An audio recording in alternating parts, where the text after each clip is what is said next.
Hey guys, Ari Henning from Motorcyclist magazine, and I'm here with the Nuviz heads-up display on my helmet. I just came from the press launch down in San Diego. I've put about 250 riding miles with this thing.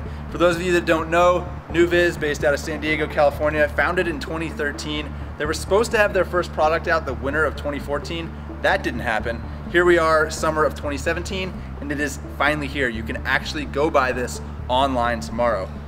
It is a heads-up display that connects to the chin bar with this sticky mount, GoPro style, and then you've got this head unit which has the small display. It'll show you navigation, you can scroll through your music, you can answer phone calls. It's actually got a camera built in, 1080 at 30 frames per second. You can do stills and video, and that's all controlled from this Bluetooth controller that you mount on your handlebar. So it's got a toggle and some switches. It's all pretty seamless. I'm terrible with electronics. I hate computers. I hate getting new cell phones because I don't like setting them up. I actually learned this one very quickly, and I think it's the fact that you have the visual aid for what the buttons are doing, so I found that really helpful. The whole head unit is articulated so you can move it around and get that viewport where you want it. It's 699 bucks, so that is a chunk of change. And currently it does not incorporate a communication device. It'll go Bluetooth to your phone so you can place and receive calls, and you can, in a roundabout daisy chain way, communicate with someone if they have a Sena or a Scala, but currently it doesn't have Bluetooth communication, although they say that is something they plan on having incorporated into this by the end of this year, and that'll be a firmware update, so you'll be able to download software to give it that communication ability. You won't have to buy a new unit.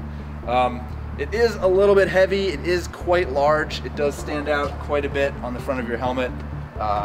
Wind noise is prevalent when you turn your head straight on, not so much. Same thing with wind drag. When you're just cruising down the road, it's not an issue. I took it all the way up to 90 miles an hour on the freeway, no problems. But if you do turn your head, you can feel the thing kind of torque your neck a little bit. Safety is obviously a concern. Helmet manufacturers like Shoei are clearly not going to be happy about you strapping something to the outside of the helmet. Another issue is it's another distraction, and I know that we've got distracted drivers on the road, we've got people with cell phones, we've got people listening to music.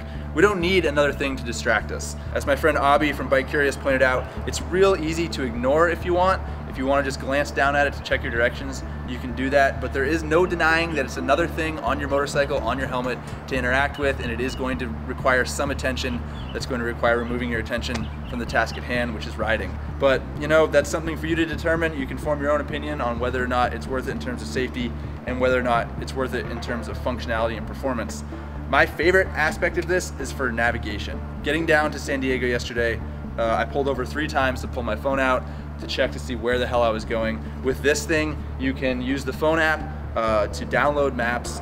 It's got an independent GPS feature, but you can tell it where you want to go, and you've literally got a full-on Google-style map displayed on the heads-up display. It gives you a little arrow, tells you when to turn. There's a voice that tells you when. You can choose between an American English man or a British English woman or any other voice that you want, and I found it really helpful. I mean, getting back from San Diego, I took all the back roads. I used this thing a bunch, let it navigate the whole way. It tells you what your ETA is, tells you what your distance is, tells you what your speed is. So it's got a lot of functionality in that sense.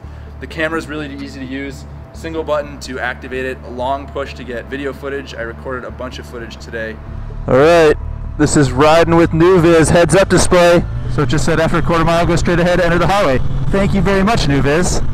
It's got a rechargeable lithium-ion battery. It's a regular cylindrical cell. You can buy extras. You can replace it through this port on the end here. They say with heavy use, so running GPS, streaming music, using the video camera continuously, you can get about 3.5 to 4 hours of use out of it. With light use, so say navigation and the occasional still photo, they say you can get about 8 hours of use out of it. I used it for about 5 hours today with about a solid hour of video recording, and I believe the battery is still at about halfway.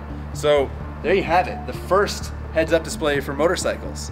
It looks a little chunky, it looks a little odd, but I think it's pretty cool that this is the first. This is, in 10 years down the road, these things are probably going to be really common, and they're probably going to be really small. So I think it's fun to get to experiment with this very first model, and that's my first impressions, and we'll have more information and a long-term update at motorcyclistonline.com.